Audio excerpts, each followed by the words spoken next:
The greatest multiplier that we have is the ability to help others improve and develop. And so the game behind the game is really not about you being 120%er or you being 10 times better than you are today. It's about you being really a vehicle of knowledge and inspiration for other people around you that you can develop. That is what's most powerful.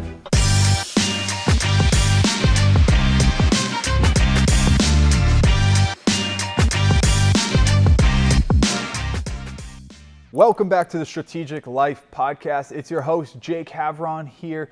And today I am in a very special place. If you're seeing this on video, you probably know what I mean. If you're listening to this, you might have to go check out the YouTube. But I'm in the garage of an incredible human that we are interviewing here today. And this gentleman is someone that ever since he was 25 years old has started his pursuit of entrepreneurship, building businesses. Didn't come from much, but he knew that that wasn't going to hold him back. And now here he is today with over 14 companies. Yes, that's a 14 companies he's founded and over billions of dollars in revenue he has created. You're going to find out that he is someone that identifies himself as having the image of God through him, and that he knows that his Father in heaven is someone that he lives for, that he is a husband and a father to his beautiful wife and his kids. And he talks about so many different tactical strategies on how to create a culture of the people around you, to understand that it's about the ability to serve them internally before you go serve the external people, which is your customers. He gives tactical strategies on being able to facilitate the way you grow a business, the way that you show up as a business, the way that you live authentically. There's so many different nuggets in here you're going to want to not miss in a single second here. And I gotta say one thing before we get into this episode. We are in this garage that is literally right at the airport here in Southern California. So guess what? Airports have planes, and planes like to take off. And there will be some times throughout this interview where you'll hear the plane going by. And so I hope you just don't mind that here, because we wanted to have it where it's a special interview right in his own garage here. So without further ado, I am so excited and so honored to introduce the incredible Mr. Vic Keller. All right, my friend. All right, man, let's go. So we're here in your own garage here in, where are we, Santa Ana? We're in Irvine. We're on the runway of John Wayne Airport. There might be some planes flying by. Like we'll just for sure deal with that. For sure, yeah. Dude, I just love how this God works in such incredible ways. Where I mean, this is our first time meeting here today. Yeah. I think a week ago we were in the DMs and literally just small talking, as you would say. And now here we are on this interview, and I think it's just so powerful for people as we dive in, because you are just phenomenal with your entrepreneurship, the way you lead by faith. You have your family. You've been married for 26 years. I met your son Zach. He's up there watching the game. Yeah. Texas Tech didn't pull off the W here at the time we're recording this, but you know what? We'll make sure we get a W out of here. But being able to just see who you are and what you do and how God orchestrates everything for us to be here today, I think it's just so special. And I would love for you to just share with our audience about just who is Vic Keller? Like, where did he come from? Like, if no one knows your name yet, they should. But tell us a little bit about yourself, my friend.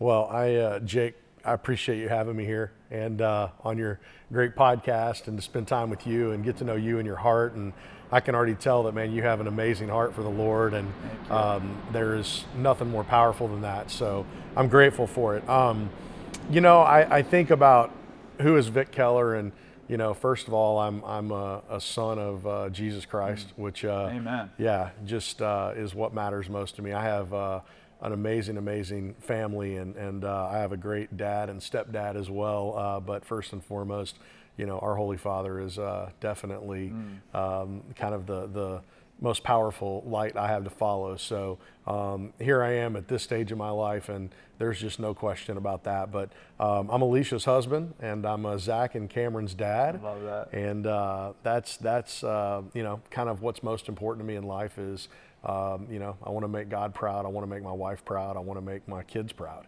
Yeah. And so that's really where my identity rests. in a lot of ways, I think that I'm as happy as my family is.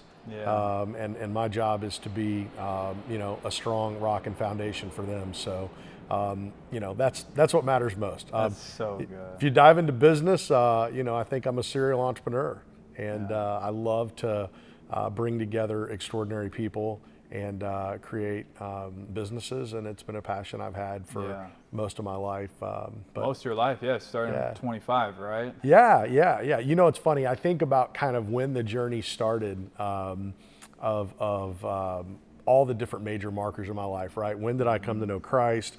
When did I go get my first job? I remember at 14, I was a little bit less than honest, and I told the local McDonald's that I was 15. And I had the opportunity to go work at McDonald's, and that was, a ton of fun. And I had a lot of jobs from the time I was 14 until really I started my first company at 25. Wow. And it was quite the experience. Jeez. I mean, to even think about just 25 starting, it's funny you talk about with McDonald's. It reminds me of, I played soccer and basketball growing up, and how depending on which league you would be in is depending on your age, and you'd have to quote unquote, do a little white lie to either be in the league that's before you. But hey, it's something so special what you've done, and I just wanted to point this out is I asked who is Vic Keller. And people can gloss over this or whatnot, and we will definitely dive into the success and the impact and what you do and all these things. But you didn't say Vic Keller is this entrepreneur that has done this and that and, founded 14 companies. You said Vic Keller is, and is a son of Christ and is a husband to Alicia. Alicia, correct? That's right. And a father to Zach and your other son. And that right there, I think it's just so subtle, but it's the mindset that you have, and I believe is why you are so much greater than what people have seen in the entrepreneur space, because you don't identify as this entrepreneur, you identify as this amazing husband, father, and son of God. And I think that's just so special. And I love allowing people to hear that so they can see who this Vic Keller is. And I just wanted to really just acknowledge you on that. Well, I appreciate you recognizing that. I'll tell you, I am also crazy driven and hard charging and fast moving, and there are a lot of times in my days and in my life that I forget what's most important. Mm-hmm. And there are a lot of days that it's easy to sit here right now on this beautiful day and have a collective conversation, and for me to really explain to you where I want my identity to reside. But like everyone, there are times that I'm moving fast, I'm charging hard, I'm trying to build the next business, I'm trying to close the next deal, and I get wrapped up in the world. But as I get older, I can tell you that there is a real clarity for me, and not just what my identity is or who my identity's in, but really the man that I want to be.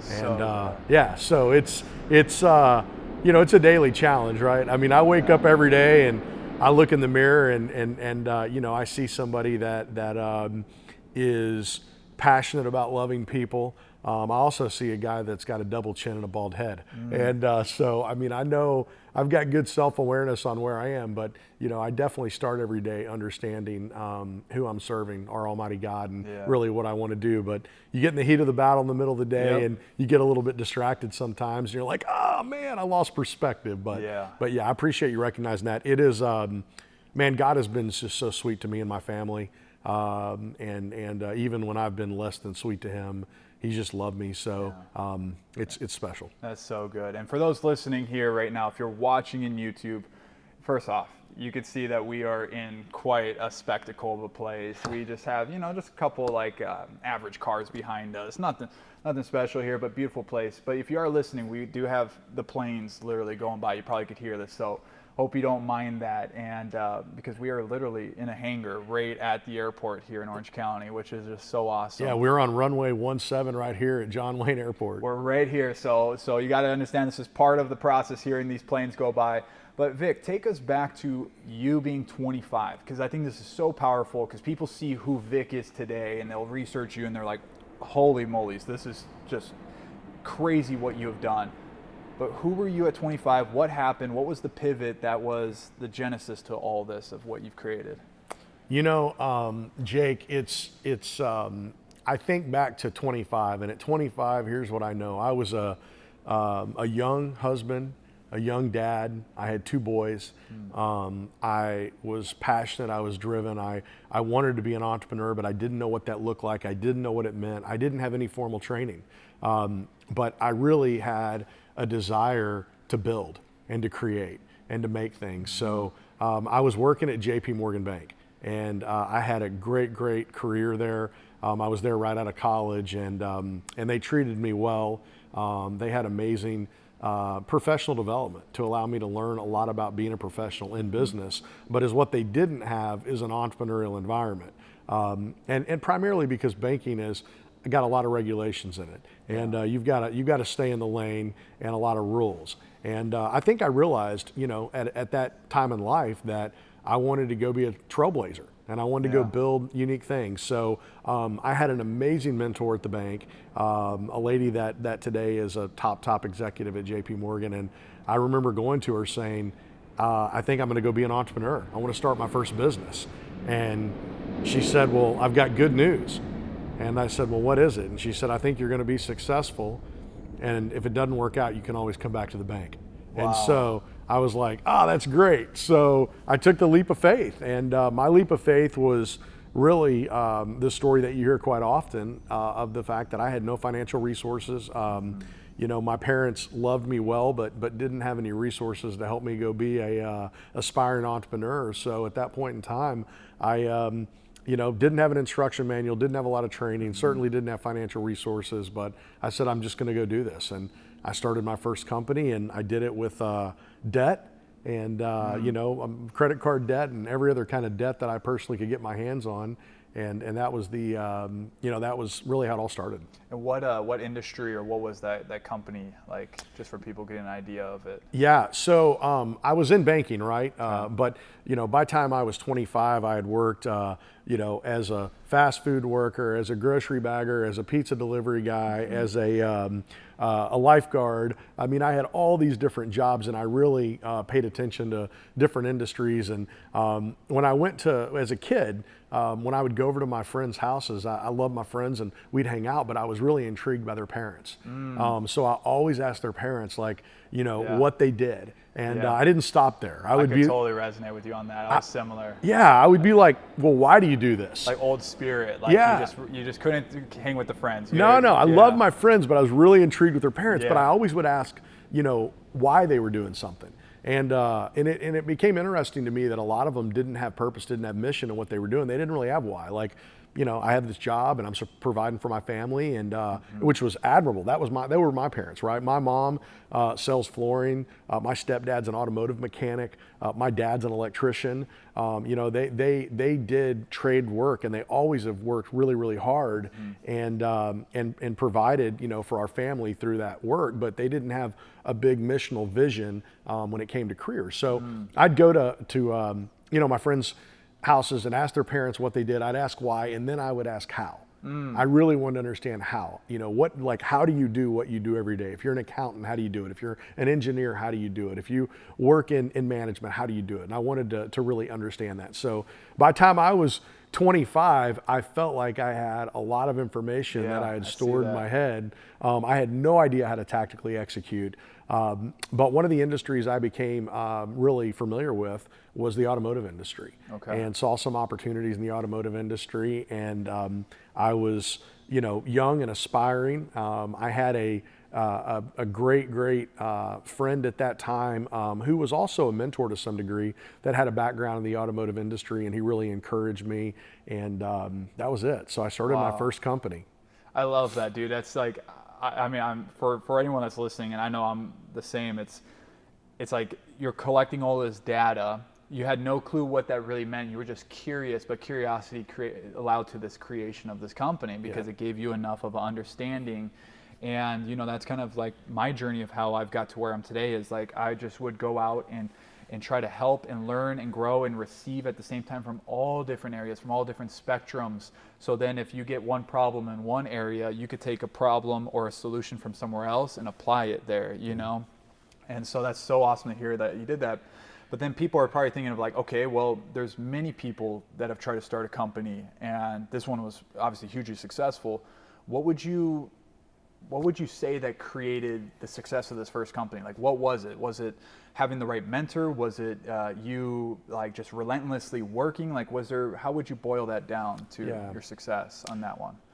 I think there are a few different fundamental principles that I've gained over the past 20 years of building companies.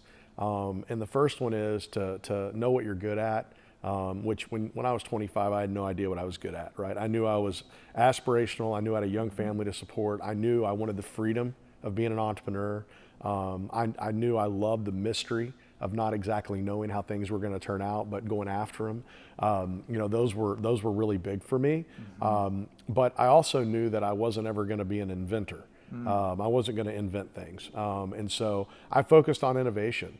I read a great book when I was 24 years old called The Experienced Economy. And it may be the biggest, thickest book I ever read, but it talked about how everything was going to trend and emerge in business over the next many decades that were driven by experiential processes and experiential environments. And so I would say a great analogy of that is if you think about an old school coffee shop versus Starbucks. Now the funny thing is in some regards we like the old school coffee shop now, and we want those old school coffee shops to reinvent themselves because we see that as new and innovative, even though it's not so new. People always love the vintage. They love the vintage, clothes, right? Yeah. But innovation was big for me. And I wanted to understand innovation in an industry. I wanted to take an industry that already existed, a marketplace that existed, products that already existed, and I wanted to drive innovation, efficiency, improvement, marketing, branding, and strategy to that. And I tell aspiring entrepreneurs all the time that the pressure of inventing something. If you're an inventor, be an inventor. I have my youngest son's an engineer, and I can tell he's always thinking about how to create and make something and make it better as well. And I think that there's a great place for inventors. But I saw myself as an innovator, so I wanted to look at industries that existed, products that existed, think about how to make them better, more useful, and bring that experiential piece to them. So that was one piece for me. And then the second one was, man, I love people. I love people, and I love people for selfish reasons. I think. Yeah. I love people. Why is that? Well, I think I love people because their advancement and their growth brings me tremendous fulfillment. Yeah. And I it's something I can celebrate. I can tell you some days I'm more excited to see somebody in the gym lifting a bunch of weights than I am to be there and lifting the weights, right? But I probably need to get next to them. But point being is I really like the development of people. So I focused on innovation, anything that was experiential. If you could make it experiential, that was really, really significant for me. And then bringing people in together, building teams that ultimately had the ability to take on the philosophy or the biblical principle of iron sharpening iron and professionally developing them. And so I focused on that. And those three things today are still what drive my passion, my desire, and what I choose to do in business. So you would say that one of the huge things, because that was a lot of great information, but one of the huge things that you've done is you didn't try to put your square peg in a round hole or opposite, right? Yeah. You knew who you are. There's a lot of people out there that say you should do this, do that, especially nowadays. You could be almost anything in the sense of business-wise, but you knew that you were an innovator and you didn't want to go and do the inventions, even though maybe people probably told you that. And I think that's a key thing that people need to hear this. It's like, do not go and try to force yourself, maybe for a little bit of work, but you'll either get burnt out, you'll feel defeated, you won't be as successful as you should be because you're trying to be something you're not. Yeah. And I could see that being a huge key piece that you just talked about. But another one is the people side. Can you expand more on that for someone that's listening that maybe has a couple employees, maybe their business is about to boom, like they're doing, let's say they're not doing 10 figures, but they're doing like 7+ figures. Sure. how does people play into their business? Like, what are some things they can think outside the box, hearing from someone from you that's done 14 companies? Yeah. So let's talk a little bit, I'll go to people because it's so fun, but let's talk a little bit more about innovation. And if you really think about the opportunities to invent and create are extraordinary, but they're also limiting. We live in a very robust, full world where there's a lot of products, a lot of solutions. But if you think about opportunities to make something that exists better and more experiential, you have endless opportunities. So one great example would be, the World Wide Web, the internet as we know it today, was not created. It was not created by Larry and Sergey at Google, right? But they figured out how to innovate on this extraordinary robust platform, and they created, what we know today as really the dominant search engine, and which was absolutely fascinating, right? So I would say being on the innovative side of business and being, an innovator is quite candidly sometimes far more rewarding than being an inventor. And if you look right now what Chat GPT and other AI technologies are doing, I think Chat GPT and AI are going to be for our world what Google was for search. And I think it's going to be really, really dynamic. So I would just, I would encourage anybody that's aspiring to be, successful, whether they're an entrepreneur, a professional, an innovator, or creator, I would really encourage them to look at opportunities for innovation, because it's a lot of fun, and there are a lot of people that have done a ton of hard work to invent something, but they really don't know how to take it to the next step of innovation. So just couldn't encourage that more.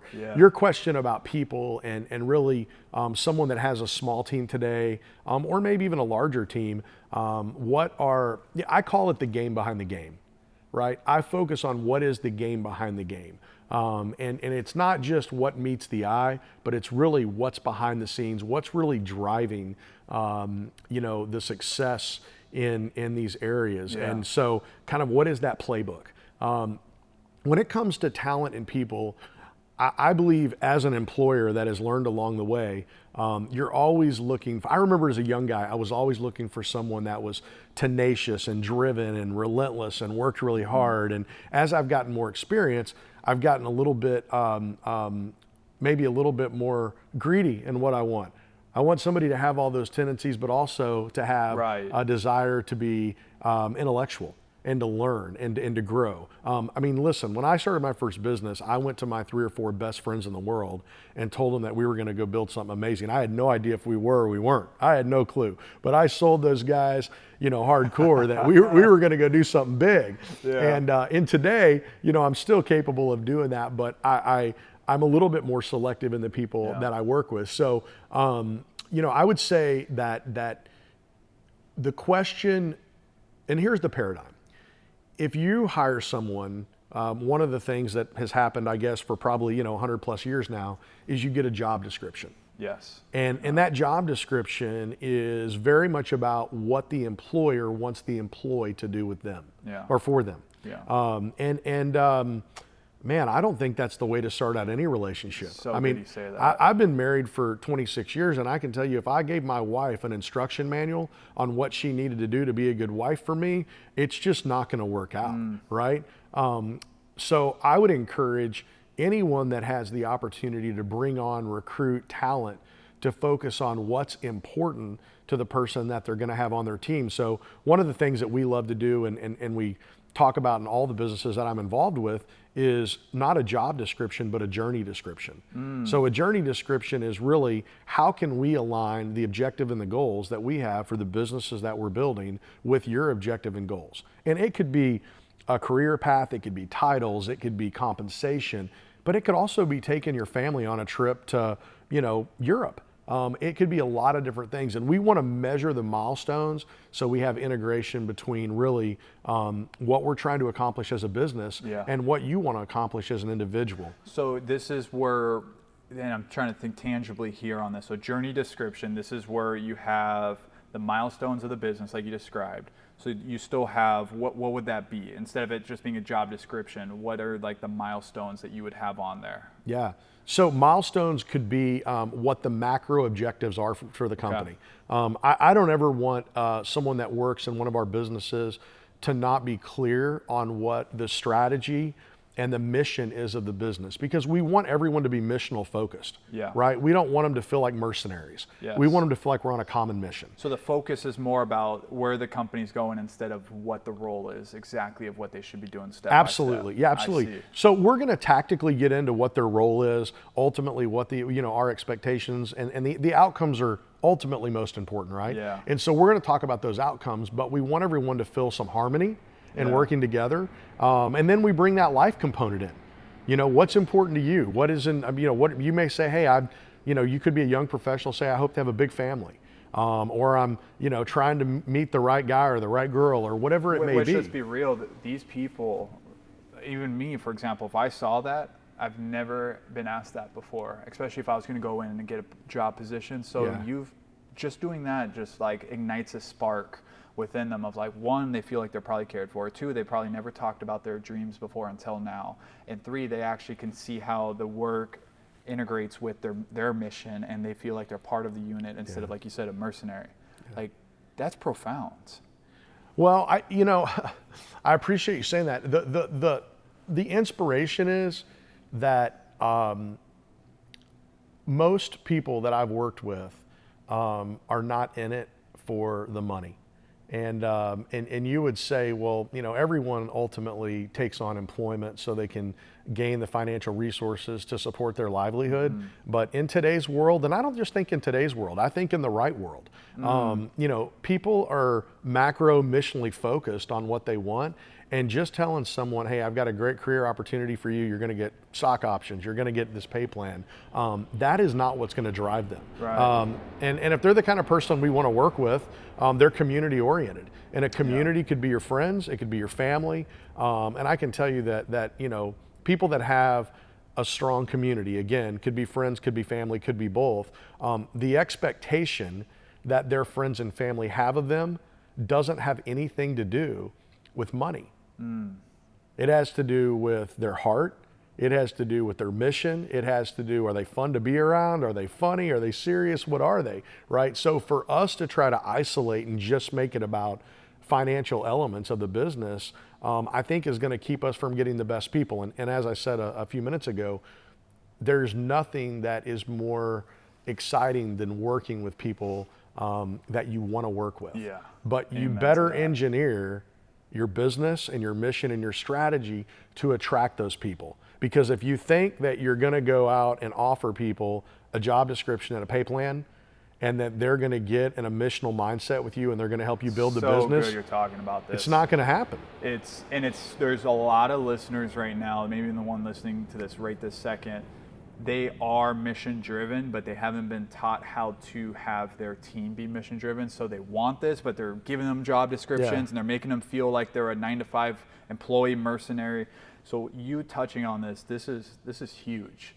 And there was a big study that was done to back up what you were saying, where especially Gen Zs around in their late 20s and 30s, that they were polled and they asked, hey, if your current job, if you got a new position that was higher pay, would you go?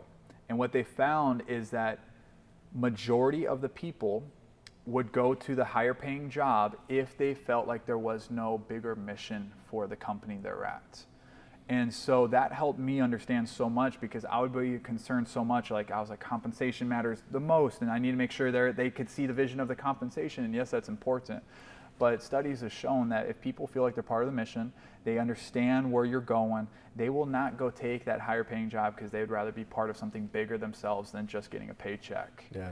And that's like, it just backs up everything you're saying. So this is so good. This is tactical. Like you listening right now, like take these things and see and ask yourself, how can I restructure my next job hire? How can maybe that person I just hired a couple months ago, how can I sit down with them for an hour and say, hey, I want to do like a progress check, and I want to, see how they're doing, and also remind them, the purpose is like to remind them of what the mission is, and be like, did you know that we have this? I want to make sure you understand you're part of this. Like, that would be something that I think could really shift the dynamic of company cultures. Wouldn't you agree? Yeah, 100%. And it's when you think about things that are missionally driven and really what that looks like, it's consistency is the action. Consistency is the action. So it's not just making a statement of we're going to be a missional organization and we want everyone to know what's going on. It's truly engineering the business and the community and the culture in a way that everyone feels like they're part of the mission. So, think about this. If you're going to throw a Super Bowl party and you're going to invite people that you work with over, one of the great ways to think through this strategically is, are those people you want to be around and you're going to hang out with, and are you going to be comfortable? Or is it going to feel like, maybe a holiday with some extended family members that you never really see, that they're not super excited about seeing you, you're not super excited about seeing them? Is it a community? Is it integrated? Are these people that you can do life with and be real with and be authentic with? And Jake, I think all of this manifests itself from love. I mean, it all manifests itself from love. And if you can get to know people's heart, and you can get to know their story, and I say this often, but I live by it and I mean it. But if you really take the time to do that, you are going to have a bond and a connection, and you're going to have a mission, even in business, that's like no other. Yeah. But it's not easy to get to know people's heart. And especially in today's world, we live in a pretty protected society. Yes. So you have to be very intentional about it. So, you could tactically go through the journey description course to, versus a job description and all these other strategic measures. But at the end of the day, I think this is a heart thing. Yeah. And I believe it is. And if you look at, the greatest leaders and the greatest business builders that are out there, and you really peel it back and you figure out what's going on, in most cases, you're going to see a servant heart. Yeah, and our great friend and mentor, Tony Robbins, he says that the two biggest fears, or the two biggest concerns any human has to the base level, is the fear of rejection and the fear of not being loved. Yeah. And we can both agree business is a spiritual game, I'm sure. 100%. And so, for anyone, and it doesn't matter what your beliefs are here, if you're in business, you have to understand that there is more than just the material side of things, the business transactions. There's, like you said, the community, and if you're working by yourself or you're an engineer or solo, like, you are still creating something that will create an emotional impact to a customer, consumer.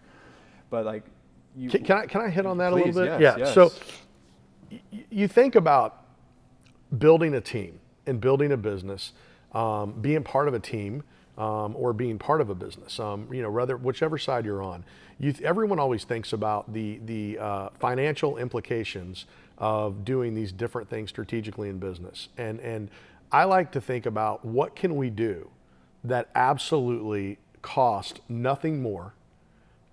It costs nothing more, but it's a change in attitude, it's a change in mindset, and it has to be authentic. Mm-hmm. But if you embody a mindset and really just a passion of love, if you show people love and compassion and empathy and humility and authenticity, if you can do that, and again, the authenticity, it has to be authentic. Yeah. But if you can do that, it's absolutely the most, amazing strategic position you could have in any business. And, I talk about love and professionalism. It doesn't cost anything more to operate with a lens and a language and a spirit of love. It doesn't cost anything more.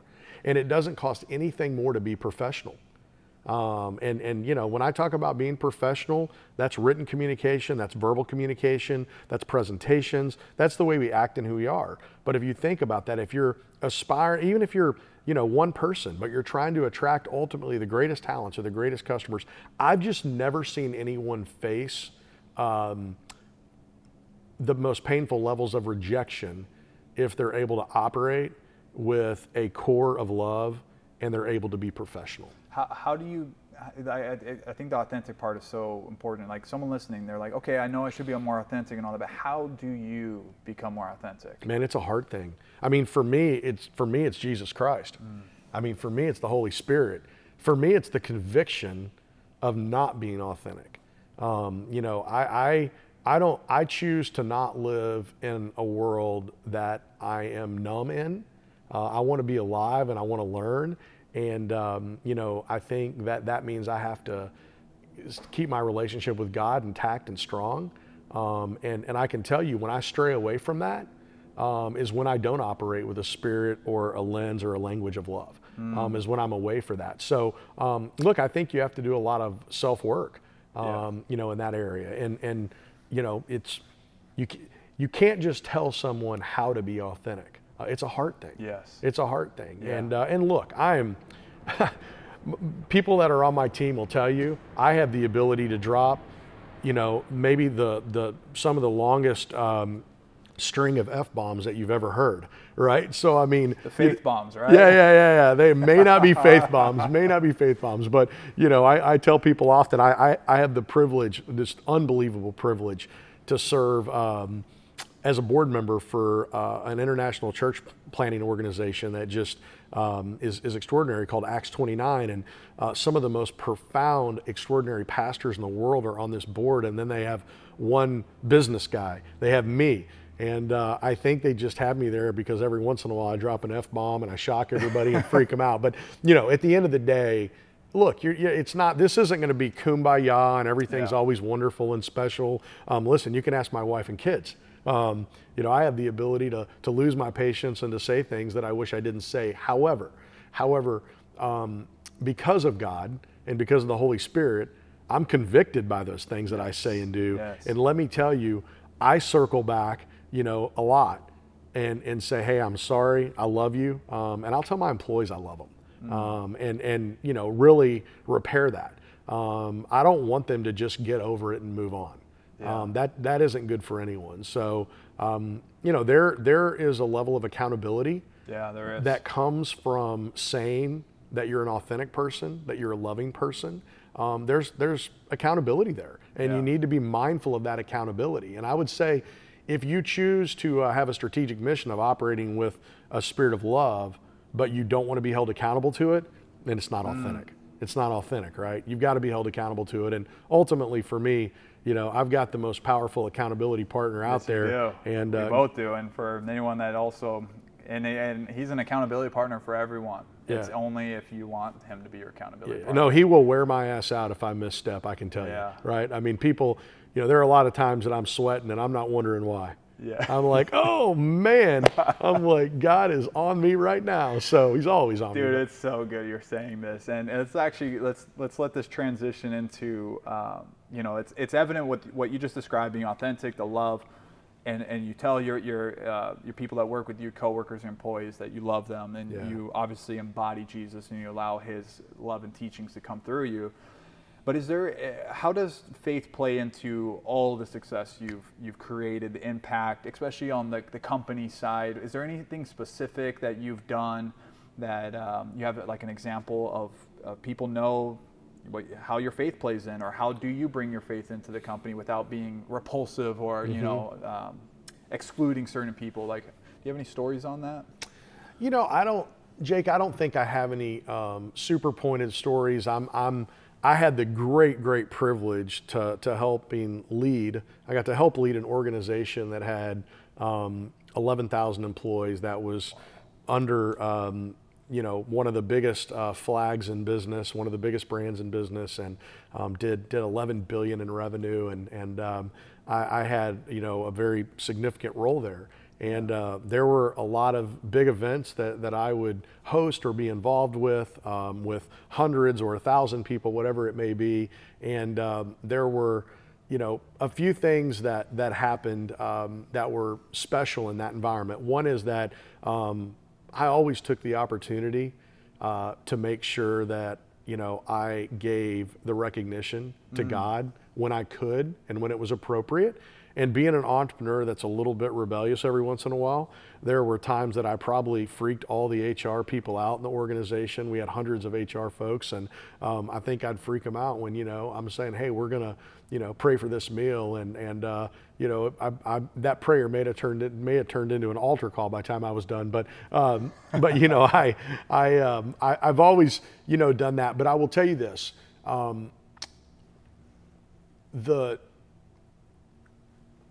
one of the most special gifts that I believe God has revealed to me throughout my business career is when I encounter someone that says, hey, there's something different about you. There's something, unique about you. What is it?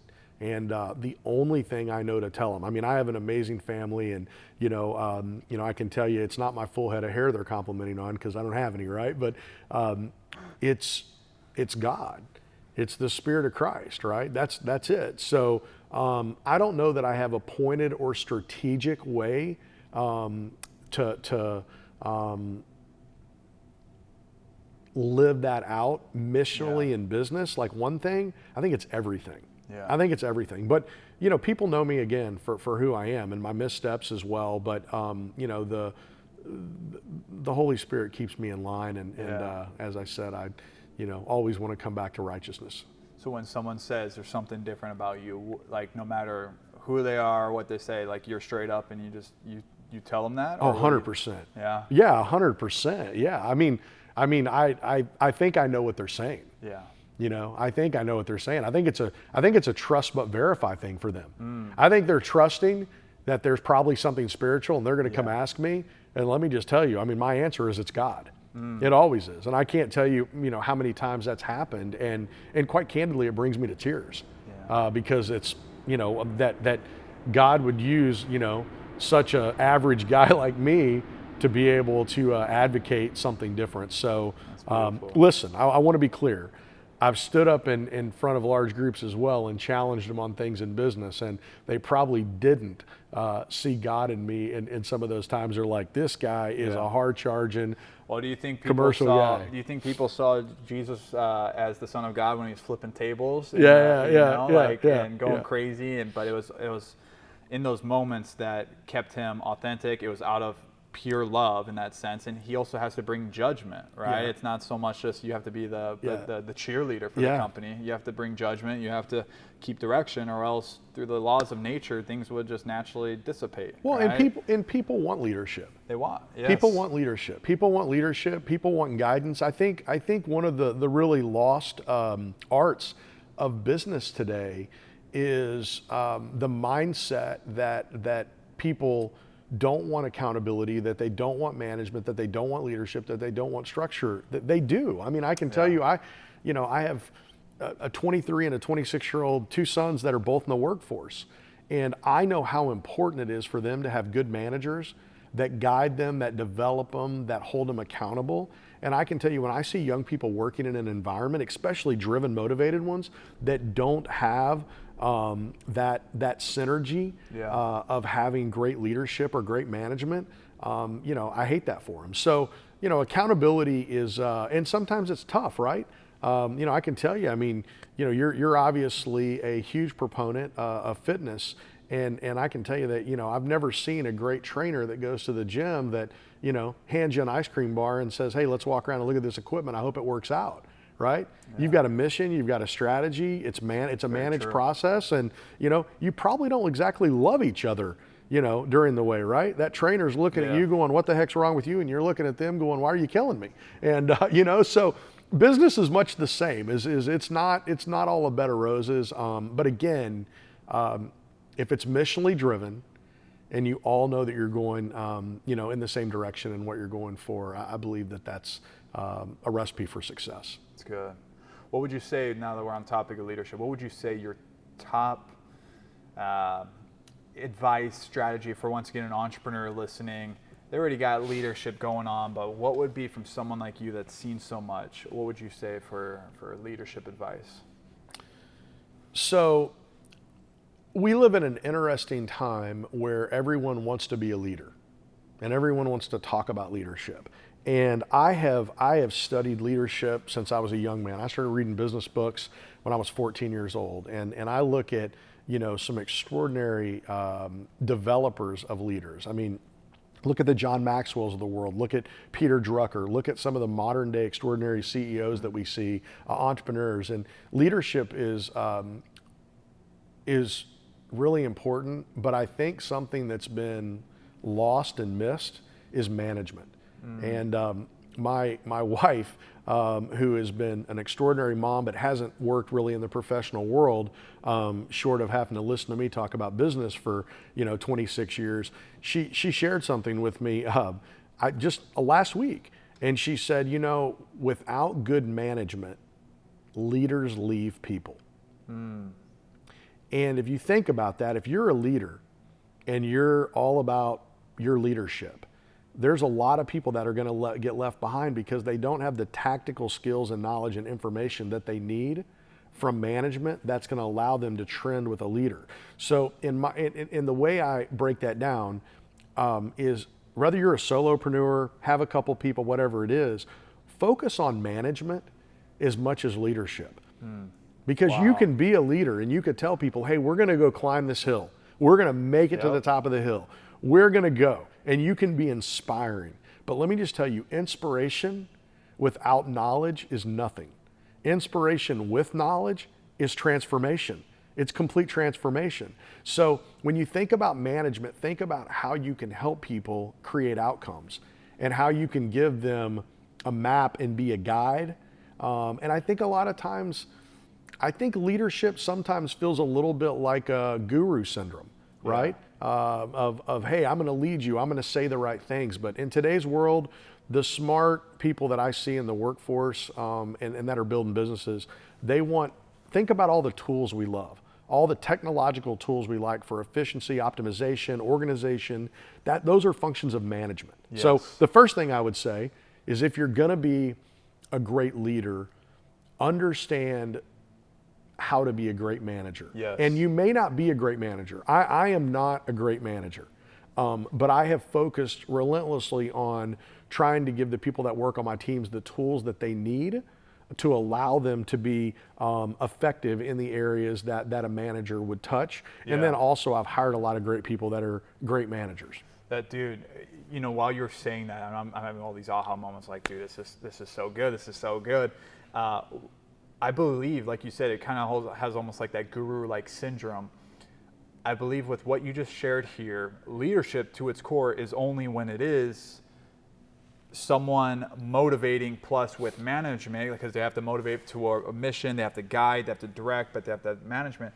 I feel like a lot of people that feel like they're leaders nowadays, they're more motivators because they don't have the management side. They know how to motivate, be a cheerleader. They look like they're, especially with social media, it allows for anyone to do these motivations. Yeah. Anyone could be a motivator on when they feel motivated. Yeah. Right? So I feel like that there's this misconstruity of like people think they're leaders, but they're motivators because, like you said, they are leaving a lot of people behind. Yeah. And they need that management and that system that makes them actual leaders. Yeah. It's something I'm crazy passionate about. Wow, and I can tell.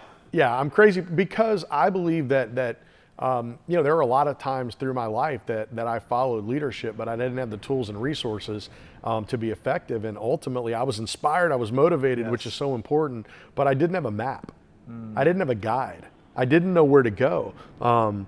A gentleman that you and I both know invited me to one of his. He personally invited me to one of his seminars here just a month ago. And I'd never been to anything like that. Like personal development wise? Yeah, personal development, professional development. I'd never been, but I was like, you know what, I'm going to go check it out. Which is so wild because you for anyone listening to be like, this guy's just getting in the personal development world, they're like, what? Yeah. Like you seem like you are just so equipped, but that's cool. That's the cool thing is you got it all from the business side. And now you're about to just I want to be clear. I have been a seeker of professional and personal help my whole career. Okay. I mean, I have studied, people talk about mentorship. And my strategy on mentorship is if you want a great mentor, do something amazing for the person that you want to mentor you. Don't just ask them how or if they could mentor you. So for me, it's always been about what could I do for people that I wanted to be around and learn from? Because ultimately, if I deliver value to them, they're going to make a great deposit in me. And I'm not saying that it always has to be a value exchange, but I will say a value exchange seems to work out pretty well. Yeah, especially when it's you giving more value on the upfront, because then you give that extraordinary value. Yeah. But so I've been a student my whole life of really understanding what allows people to be successful, deconstructing success. I figured out early on in life that I could learn from mistakes, but I couldn't strategically plan mistakes, and I didn't want to, right? So think of mistakes as defense, but deconstructing success is offense. And so for me, it's what's making you successful. I really want to understand that. And if I learn from my mistakes and your mistakes along the way, the more the merrier, but I can't plan for it. So back to the point about, self-help, personal development, professional development, got invited to this seminar and never been to one. And I was a little bit apprehensive. I was like, what's this going to be about, right? Is this going to be an inspirational scenario? Because if it's inspiration, I just need to go to church. That's where I need to go get inspiration, right? Because that'll keep me. I might be using that one. All right.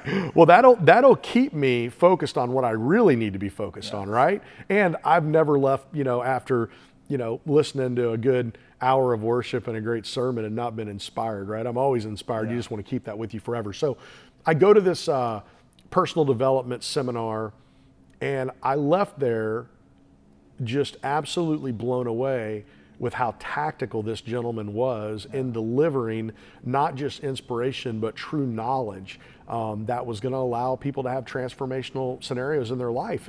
And I really am a huge believer that in order to have transformation, you have to have knowledge and inspiration. You've got to have them both. And that for me was pretty eye-opening, because it was fun to see how fired up a few thousand people were about getting better and improving and developing. And I'll tell you, I told the gentleman that hosted this event, I told him directly, I said, I think I want to hire every single person that's here. And he's like, well, Vic, there's a couple thousand people in this room, but then there's 22,000 people watching from home. And I'm like, well, look, I can't hire them all, but I want to hire the best ones. And the funny story is I left that event after a couple days, and I hired a new gentleman that's on my team today because I got to know him through a little group that we had where we worked on a project during that event. And so I have a lot of admiration and respect for people that use their own free time to go get development and help. My prayer for them is that they don't show up at a charlatan event where it's just a bunch of inspiration. Yes. Yeah, just that is the way you describe that, and to hear your input and feedback on that, because those same events were the things that helped to pivot my life and see bigger, but also know how to take massive action and not just get inspired, but take that inspired and act on it. Yeah. And God just works in such beautiful ways. That same gentleman I knew as well, and that's how we actually came together and got to meet. Because it's like all these little dots are so close. And for you listening right now, with him just sharing this, here's this incredible man going and experience this event, and this could be any event, right? Any type of networking event. Obviously, these were one of the best. You never know who you can meet. You met that gentleman that now is working with you, and you guys are going to be doing incredible works together. Who are you going to meet when you're at these events? Some people are so afraid to go out there because they feel like they're not worthy enough. They need to be more prepared. They're not ready to mingle. But let's be real. That will always be a finish line you keep pushing back. Yeah. And let that moment of these interactions that Vic had with this gentleman, and maybe many other people, and now interactions that you have with. I'm sure you're going to be going to maybe another event down the road. You're going to meet incredible people out there. And to be honest, Vic, I didn't get to share the story with you behind the scenes. But my life, when I was at my first event like that, and I was actually sitting in the nosebleeds, I went with one of my business partners. She invited me last minute. My business partner, back when I was a personal trainer lifetimes ago in Hawaii, she was in an ATV accident while in Utah and fell off the cliff, snapped her spine in half. The ATV fell on her, and she's been in a wheelchair ever since. And for 7 years, she came back to Hawaii and all that. For 7 years, she's never been in the gym. And when I left nursing to become a personal trainer, she was someone that came in within 3 months and was like, I got nominated to be Miss Wheelchair Hawaii, and I need to get fit. I feel terrible. Like, I've never been in the gym since I got injured. And, you know, some of my listeners know this story, but we helped to transform her body. I was like, I've never worked with someone with a spinal cord injury, but I'll find a way. And 12 weeks go by, and she's been blogging it, and thousands of people with spinal cord injuries were blown away about the transformation. And we created this little movement in that area. But she's the one that invited me to one of these events. And we were sitting up in the general admissions. I had no clue what this is, very similar how you are. But we had to sit separately because she had to be in the quote-unquote disabled section. And she hates that word, but that's what they call it. And 30 minutes go by, and she calls me up, and she's like, Jake, look down at the front of the stage where you were sitting. Yeah. And she's like, I got a guest ticket. The guy helping me, the crew member, like I was asking, how do I get down there? What do I have to do? All the quality questions. Yeah. And I was like, well, see if you can get me one. And it was 10 minutes before Tony was coming on stage, and she was like, I got you an extra ticket.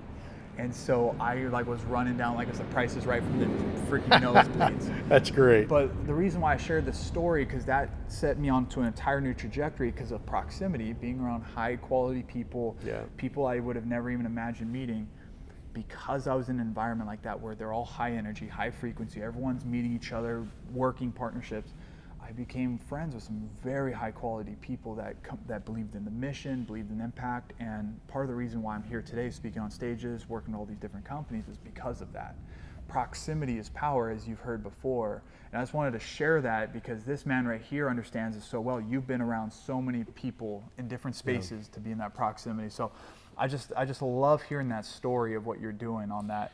And yes. Yeah, I just comment on proximity. I have worked relentlessly throughout my career to be around winners and people that have accomplished great things.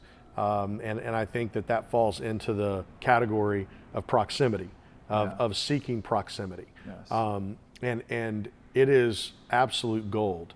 But Jake, I have to tell you something that I've learned in the past few years is that when you think about proximity, we all need to not just think about people that have made it, but we need to think about people that have the aspirations to make it. They want to make it. So for me, I like to find myself in environments where people are like-minded and equally yoked if possible, but like-minded in the sense that they ultimately want to be more successful. They're intellectually curious. They want to learn more. That for me is really motivating. Just yesterday, I had the amazing privilege to speak at a private event for a few hundred people here in Orange County, and it was invite only, and the people that were there were some of the most successful AI engineers in the world. For the biggest, for Meta, for Google, for these companies. And there were also some folks there that do work with NASA. And there were also people there that do nonprofit missionary work. I mean, it was an extraordinary group of people. I don't know that there was anybody in that room that you would see their name up in the lights. Definitely up in the lights, from God's perspective, because we're all in the lights, right? Yeah. And we're in His light. But I would say that for me, being around intellectually curious people that want to learn, that want to get better, that are making an investment in themselves, that is proximity. That is proximity. So I think when we think about proximity, sometimes we think about, hey, I want to be around this influencer, this big name person, or whomever they may be. And, I think we all have that natural gravitational pull to go to where critical mass is, to go to where the flywheel is, to go to where inertia is. But sometimes that's not attainable, but even when it is attainable, it's not always valuable, right?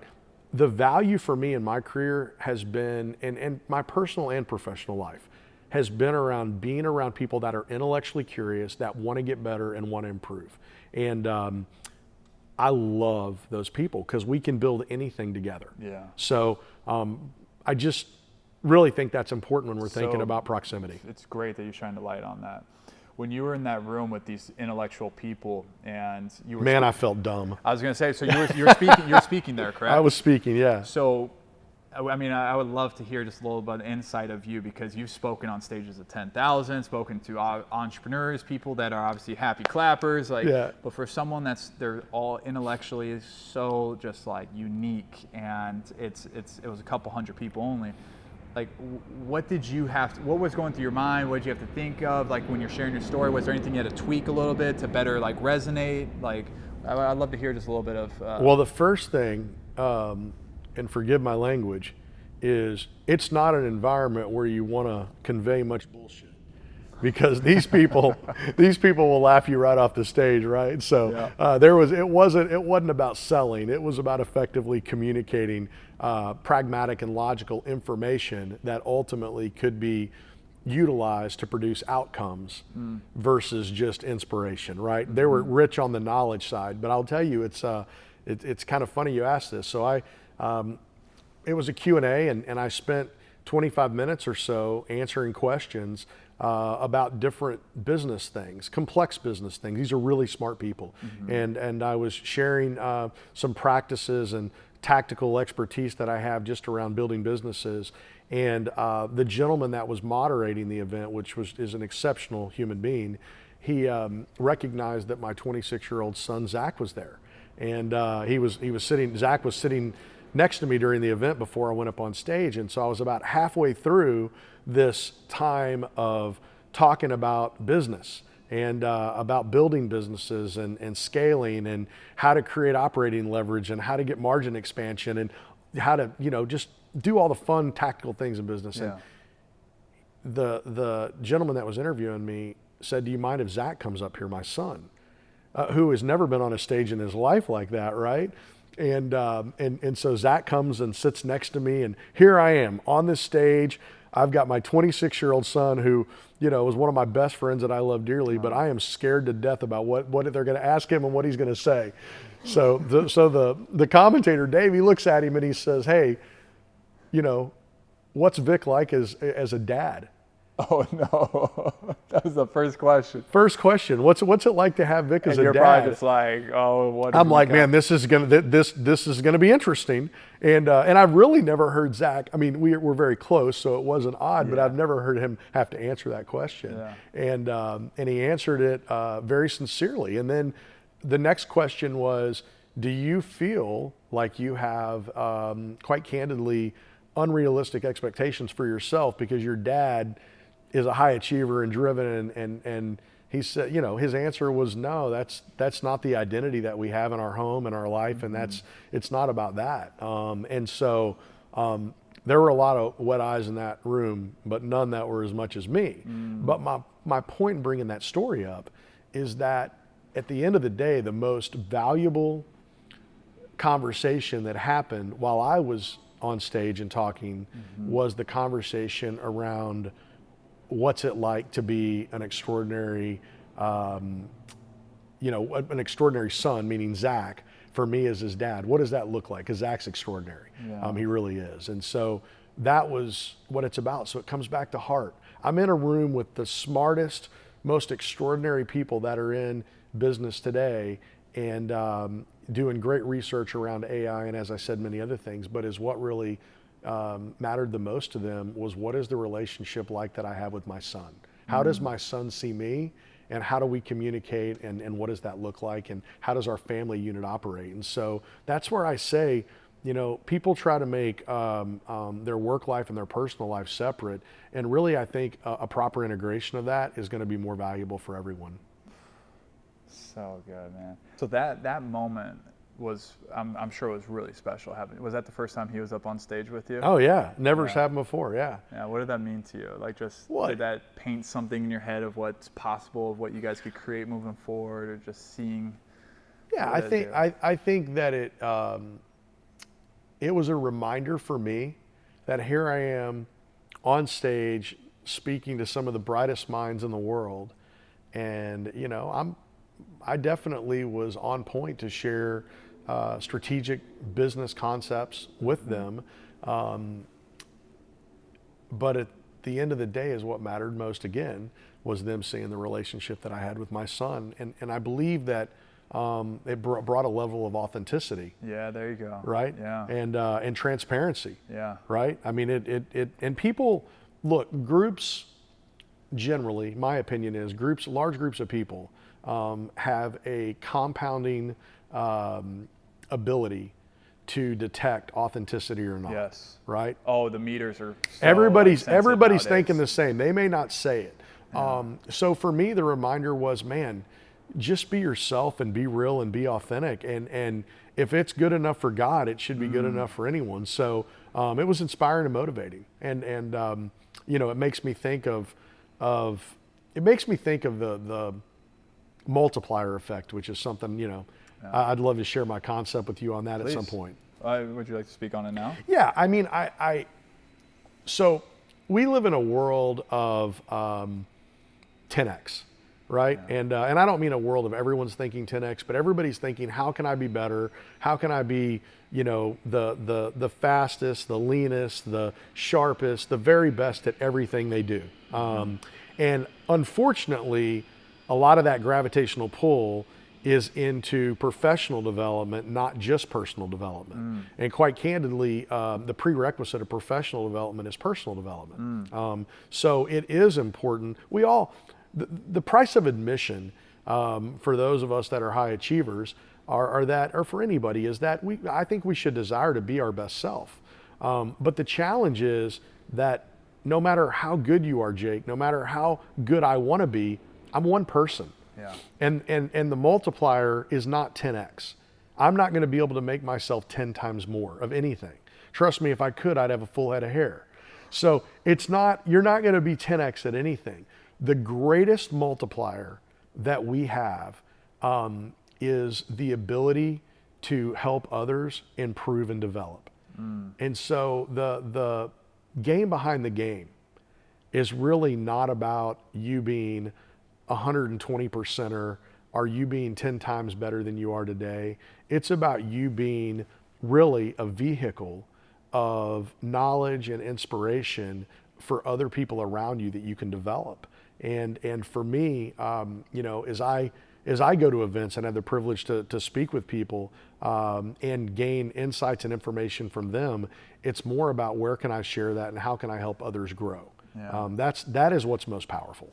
How would you transcribe the multiplier effect to your, let's say, for example, even Zach? Yeah.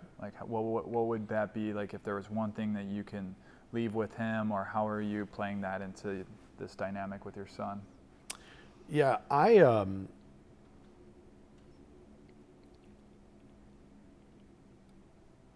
for my kids, number one is their faith, right? I want them to have strong faith.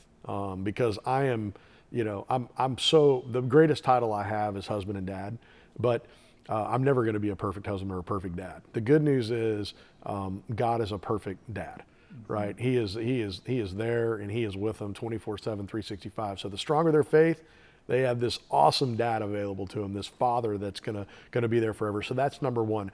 After that, I want them to learn from amazing, extraordinary people and experiences. Yeah. I want them to learn from those things, and I want them to have the freedom of thinking and the mindset that they're always trying to get better and improve and learn from other people. So, I encourage, my kids and everybody I know of be intellectually curious, learn, because it's so stimulating and so fun. And maybe it just is for me. But it's why I'm sitting here today is I really love to learn from people. I'm a huge advocate of listening to podcasts and watching YouTube videos and reading books and going to events and doing all that I can to grow and develop. But the difference is I'm not doing that just for me, because if I'm doing that just for me, right, it's very fatiguing. Yes. Right? But think about how liberating it is if you're taking in all this knowledge, you're curating this information, and yeah, of course you're going to use it to be your best self. But your real motivation is how can you convey and share that with other people and allow them to get better. And I got to tell you, if you're an entrepreneur, your whole business strategy is about developing two different people groups in your ecosystem and from a business perspective. The first one and number one is your own workforce. Yes. The people that are on your team. The internal customers, as they would say. That's your lifeblood, right? I mean, it really is. And then secondarily to that are your customers. Yeah. You want your customers to be successful. You want them to win. My businesses have never been about selling my products to a customer. Of course, that's how I commercialize and monetize the business. Yeah. But ultimately, if I could find a path to helping them grow and become more successful, my competition doesn't stand a chance. They don't stand a chance. So that's really, if that's your missional focus, is the development and the betterment of people within your organization, the people around you, and ultimately your customer, I would tell other employers and your competition to get in line, because they're not going to have a chance. So good. Going back, I have one more question on the family side, because I really felt called, as knowing someone that's listening to this really wants to know this. Your dynamic, you want faith being the first thing for your kids. Yep. What was a learning lesson that can maybe help liberate, keep someone from going down this route? What was a learning lesson in the family side, especially with exposing them to faith, allowing them to do it maybe in that area that didn't go the way as planned, but you can teach this to someone else so they don't do this with their family or dynamic? Is what comes to mind for that learning lesson in the faith side? So maybe rephrase that. So you being the father trying to, because I've seen parents that try to bring faith into the kids, and it causes rebellion, right? Mm-hmm. Either they force it on them or it's just too much. You obviously, like you said, you're not perfect, but you're in a situation where you've allowed them to experience their own faith and have their connection with God. Is there a specific learning lesson that you found or that you've experienced that you would want to share with the audience that didn't go as planned? That you're like, you know what, I shouldn't have done that, or I shouldn't have said this, or I shouldn't have been too pushy. Is anything come to mind for you? With my kids specifically? Yes. Yeah. Yeah, there's countless things. I mean, there's tons of things. I think I hold on to memories more around where I've acted the right way. Okay. And it's worked out. Very selective. Yeah. Very total. It's a well-trained skill. Yeah, total selective memory, right? Maybe we should talk about that. Yeah. Listen, when it comes to faith, first of all, my wife is just extraordinary, and she has been an unbelievable disciple for me and my kids, and just, she has been graceful and kind always in that area. So, it's a family event, and my kids know that I'm far from perfect when it comes to being a godly man or a Christian man. I mean, they see me front and center, and they hold me accountable. Yeah. If I try to take a picture, I'm in front of rather a plane or whatever it may be. My kids are the first to say, "What in the hell are you doing, Dad?" Right? like that's not They're like your PR team over there. Like, no, that's not your brand. They coach me up, right? They're probably going to be a little critical of our backdrop here, but but when I think about my kids and their faith and what my job has been, I really equate it to thinking about a golf instructor and a golf professional. And most golf instructors could never go play on the PGA Tour. The guys that are coaching the guys on the PGA Tour. And so I would say when it's come to faith, me and my wife both, we want them to flourish beyond where we are in every area of their life. And we have been, I think, mindful at giving them guidance, but letting them go be, extraordinary at what they do and who they are. That's so good. And we're not, there's no competition. In other words, I'm not trying to. I don't have the pressure that I need to be more godly than my sons, or vice versa. I mean, this is a. We live in a world that is got a lot of pain in it, and it's going to be imperfect. Yeah, and I'm glad you shared that. And I know someone right now listening that's a father or even a mother can really let that soak in. And I'm not a father or mother yet, or a father yet, as I should say, a parent. But I can even take that in and realize. And I heard you share about this on one of your other. Can I just say one more thing? Yes, of course, man. This is your show. Yeah. My friend. So if you want to learn something, the best way to learn something, and this isn't profound, but it's real, is to teach it. And ultimately, when it comes to teaching, do you want those that you're teaching and you're sharing with to elevate and to be even more advanced and even more, maybe successful is the wrong word, in the area of what you're developing and training them on? And the answer is any good teacher wants to help people advance far beyond where they are. So just the encouragement and sharing of information alone is a big step when it comes to living a life of faith. It's good. It's a good input. Yes, of course you could add stuff in like that. All right. Awesome, man. Well, this has been so powerful, and I appreciate like everything you've been sharing here. And there's just a few more questions on. I would love to know, Vic, where are you going now? Because the reason I ask this is because you've paved this whole way of success, impact, enterprises, empires, all these things you built, and you have a family that is so devoted to you. It's evident from this interview alone, but just knowing you. But you're not stopping. Like, you're just getting started in a different path. I can see it where you have these venture capitals and you're investing in these other companies. Like, what does next 5 to 10 years look like for Vic Keller? So I spent the last 20 years building businesses that I founded, and working, with extraordinary people, and I have loved it. I've loved it. It's been fun. Just so much fun. And people talk about the grind and the hustle and all of those things. And I can tell you, I don't live in this hustle and grind mindset. Again, I choose to think about the wins, not the losses. I'm certainly mindful and learn from the losses along the way, but I've built businesses from the ground up and just really loved doing that. And today I think about where can I be the most impactful and where can I be a multiplier? And some of that is selfish, in the sense of when you're a founder and you start something from the ground up, it is the most fulfilling, amazing thing that I've ever done from a business perspective, but it's also a lot of work and it takes a long time. So today I really have two focuses. One is I like to partner, invest, or be involved in businesses that are good, but maybe not great yet, or they're on their way to greatness. Yeah. And I want to share really the game behind the game of the tactics and strategies that I've learned in business to help these businesses advance and leapfrog and scale in a way that is a lot quicker than if I was to go out and start a business from scratch.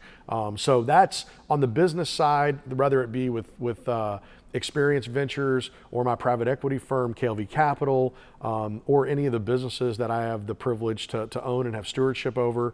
I want those businesses to advance, and my passion is really to weigh in on the knowledge that I've gained through the past 20 years and infuse that into the business. So that's kind of on the business, I would say, side. On the individual side, which is really the where my heart just goes the most, is I love working with emerging, growing entrepreneurs, professionals, innovators, and creators. I love that group of people, and I love helping them advance. As a young entrepreneur, as a business person along the way, I think back to if I could have been a part of a community and a knowledge source that really would have helped me understand all of the disciplines and dynamics within business, all the way from inception to mergers and acquisitions. If I could have really, really had the foundation that I have today in that area, I think that it would have made things happen a little faster. And when I was a kid, I remember people telling me all the time, be patient, be patient, be patient. I've never been patient. And I'm against being patient in a lot of areas of life, right? Impatiently patient. Right. I think time matters. Yeah. Time absolutely matters. And being patient is fine. but being resourceful and expediting the way things would happen if you weren't resourceful and if you weren't intentional is a way to accelerate growth and development in your business and personally. So I've spent the last several years creating an organization called EPIC, which stands for Entrepreneurs, Professionals, Innovators, and Creators. And we've launched a MBA program, which stands for Master in Business Acceleration. We want to help you grow faster. And we have an amazing team of people. We've got people with Harvard MBAs, and we've got folks that have worked with me for over a decade operationally building businesses on this EPIC team. We've got extraordinary content creators and marketing professionals and operational professionals in all areas, but we have built a community where we're going to take people through a year-long educational process.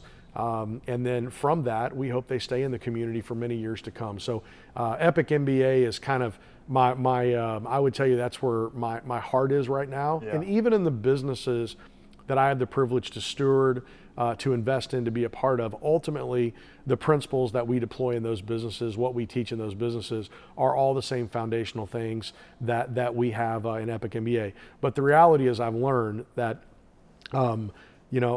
I can't invest in every company that's out there.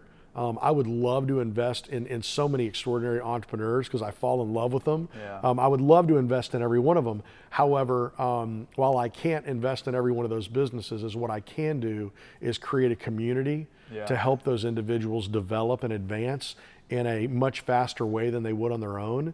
And so for me, that is life-giving and it's fulfilling, and I'm super excited about doing that with the EPIC MBA program. That sounds incredible. Yeah. And so if someone's listening right now and they're like, because they're in the business side or they want to grow their business, maybe they don't understand so much, who is this for? Like, who would this be best, like especially for certain credentials or whatnot that they need to know about? We have an assessment process for someone to get in, an application process, and I will tell you, a lot of it comes down to heart.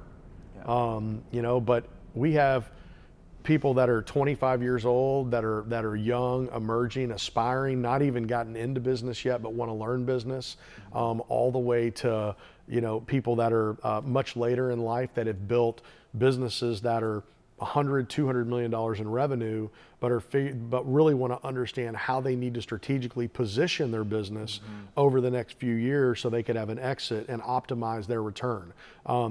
We're all about enterprise value. So anybody that wants to build enterprise value, meaning building a business that is sustainable and successful, and it's not dependent on you as an individual. Yes. That is really our mission, is to help people do that. So we don't discriminate when it comes to where you are in your business, but is where we are selective is, are we going to bring in individuals that add value to each other? Yeah. And I can tell you, some of the greatest value I gain in life today are from people that are young, are inexperienced, but are driven or motivated, intellectually curious, and they're really, really working hard to learn and advance. So we want to have that cross-section of individuals in the EPIC MBA program. Okay. And if someone wanted to find out, like, where do they go? We'll have the link, I'm sure, in the show notes, but what's the link? EPICMBA.com. EPICMBA.com. And that's where they could go in and they can put their email address in. Our team will intercept that, and then we'll be in touch. But yeah, it's simple and straightforward. I think most of my social handles have a link to get to EPIC MBA, but it's something we're passionate about, and I'm excited to see what happens with that program over the next few years. And I'll tell you right now, for you listening in, that this right here, like, this man is the real deal. Like, thank you. To even hear when you were telling me behind the scenes about this, I was like, I want to know about this. I want to see what's going on here, because even if you, like you said, you're just someone just starting business, you don't have a business yet, or maybe it's still a solopreneur business, like, you want to learn the ropes because you don't want to be the one that's, make or break of the business. You want to create an enterprise in that sense. And so to learn from this man that has built 14 companies up, multiple billions in revenue, and now you're so respected in the entire industry, of many different industries actually, because you've built in so many different ways. Like, to know that you're actually going to have your hand on this, and then also you're going to have the Holy Spirit on this, like, go apply for this. If you feel like this is your calling right now, if you feel like this is something that is made for you, or this is going to be the accelerator, like, go apply. We'll have it in the show notes. This is something that I'm excited. You should reach out to me or to Vic and let us know that you applied on social media, because I didn't know you had this, man. This is so special. Well, thank you. We're excited about it. People ask me all the time if I've written a book, and I have not written a book. Someday I hope to have enough information to write a quality book that people would enjoy. But maybe I haven't, one day, right? One day. But I believe that EPIC MBA is going to be more powerful than a book in a lot of ways, because it's tactical and it's all about outcomes, and we want to guide people. And I believe the world's full of gurus, but man, we really is what I feel like people need today are guides and maps. And if you have a guide and you have a map, I think you could accomplish the greatest things ever. But, gurus that are just throwing inspiration out there, I don't really know how to turn that into outcomes. Yeah, so good. Yeah. Man, this has been so special. I mean, honestly, I feel like we go hours, go on a little joyride with one of these cars. I love it. Let's do it. Let's do it. Why not, yeah. right?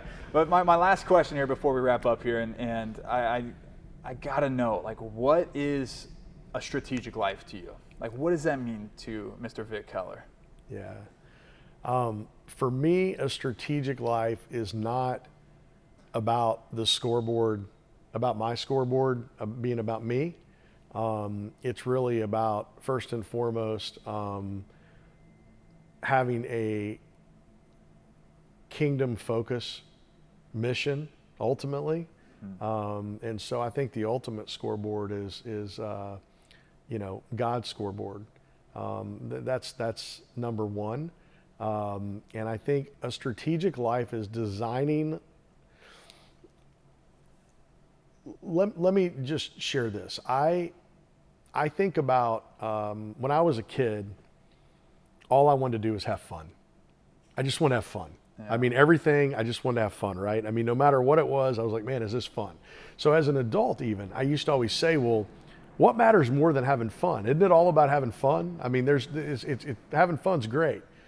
But I've learned that fulfillment is far better than fun. And it's longer lasting. And so when I think about my strategic life, I think selfishly about what's fulfilling for me. And look, I still love experiences. I love to have fun, but where I get the most fulfillment is helping other people develop and grow. And again, I'm not trying to sound, like the greatest guy in the world. It literally is somewhat selfish. I get a ton of fulfillment from helping others develop and grow. Yeah. Rather it be within my own family, where I encourage everyone to grow and develop, or it's working with entrepreneurs and professionals that are out in the marketplace. That for me is just super fulfilling. So my strategy is, at this point in my life, is to have really a heart to help others develop. And I want to be clear that I'm still in the mode of commercializing and monetizing. Yeah. I haven't moved into the nonprofit mindset. I'm involved in nonprofits. I serve on nonprofit boards. There's some that really, really grab my heart in a big way. Yeah. But ultimately, for me, I think the day will come that I'm just in full servant mode. Yeah. But for today, I still am involved in helping businesses figure out how to commercialize what they do, helping entrepreneurs how to monetize their ideas, help companies scale and grow.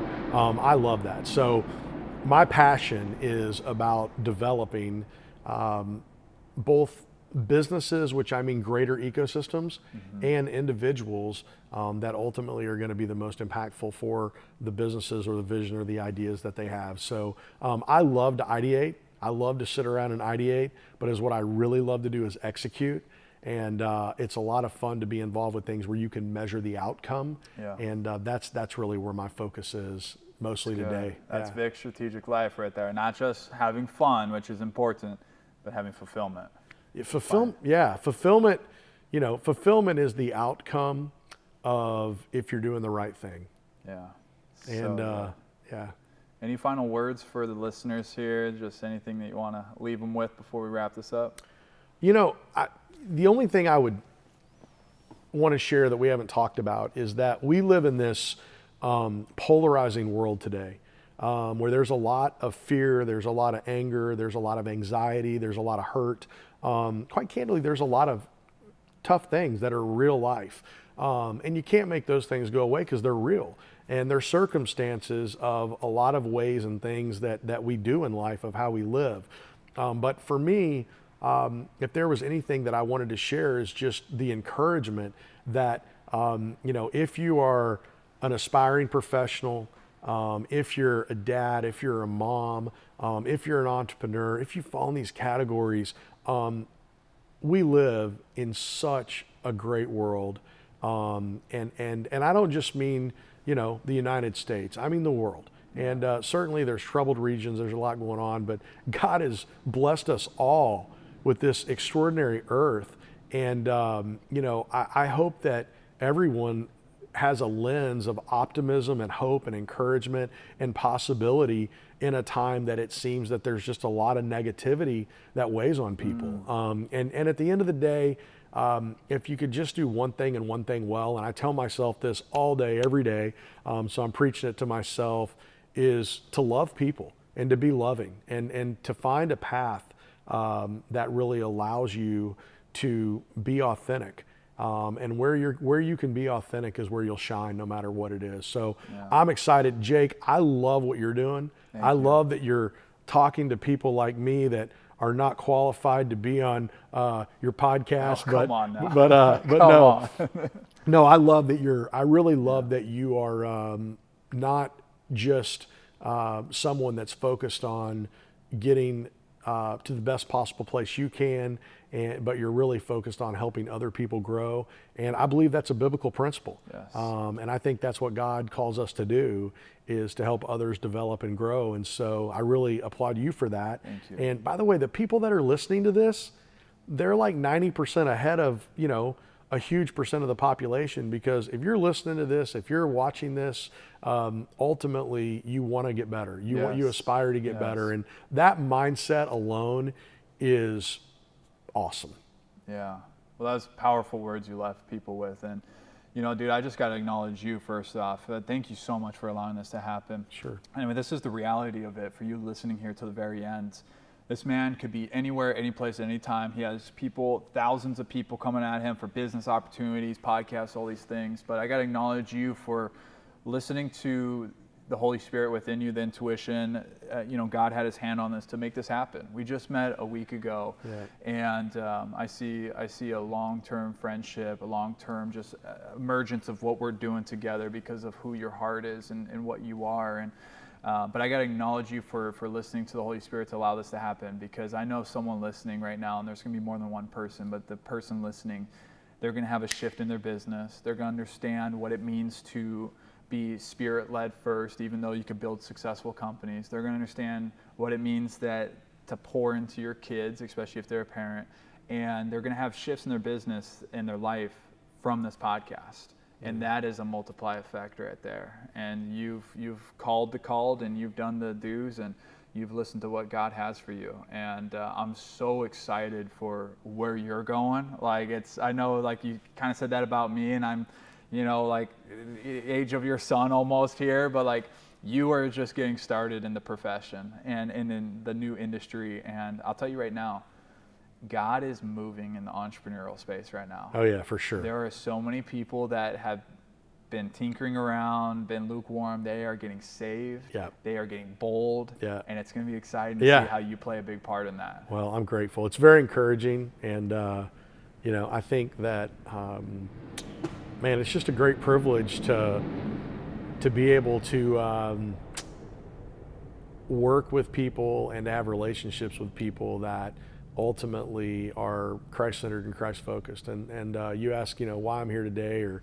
kind of what drew me here today, and there's no doubt that it was God. Yeah. And I don't do, a lot of podcast interviews, and, I really appreciate what you're about in your heart, man. So we are going to be friends and do some fun stuff together. Maybe you'll have me back sometime because we got a lot more stuff to talk about. Well, we got a lot more to talk about. And for those that are probably listening to this interview, by the time we have the next interview, your MBA, EPIC MBA is going to be going. We're going to have some people that are going to be in your course having success. We'll have to hear the feedback from them. How good is that? Dude, I'm excited about where you're going with this. Seriously, if you're listening right now and you have been questioning about the business side or thinking that this might be for you, go to the show notes below in the description, wherever you're watching this, listening to this. Go to epicmba.com and go apply. The worst thing you could do is not apply. Right? And to learn from this incredible man, where's the best way they could reach out to you, by the way, if they want to just connect with you? Or Instagram, which is at Vic Keller, VICKELLER. At Vic Keller. Yeah, at Vic Keller. And so that's my handle on all these wonderful social platforms. I'm probably most active, I would say, on Instagram. So that'd be a good place to get me, and shoot me a DM. Shoot him a DM. That's our one call to action here. Thank you so much for listening. Right? There's nothing here besides giving you value and wisdom on how to live your strategic life. And our one call to action is leaders like him, leaders like me, we love to hear what the actual outcomes are being happening behind the AirPods, behind the YouTube video you're watching. So shoot us a message, say what you learned from this, what you took away, and even better, screenshot this on your phone, the podcast, screenshot us and tag at Vic Keller and at Jake Havron, and shout us out because we'll restore you. We'd love to see that. It really means a lot for us. So that's our one ask out of you. But other than that, Vic, it's been incredible, my friend. Thanks, we will brother. definitely have Vic back on very soon to talk about more details on how you live this strategic life. So until then, you guys go crush it. Go keep inspiring. Go keep living your life boldly in faith, and go keep creating a strategic life. We'll see you in the next episode.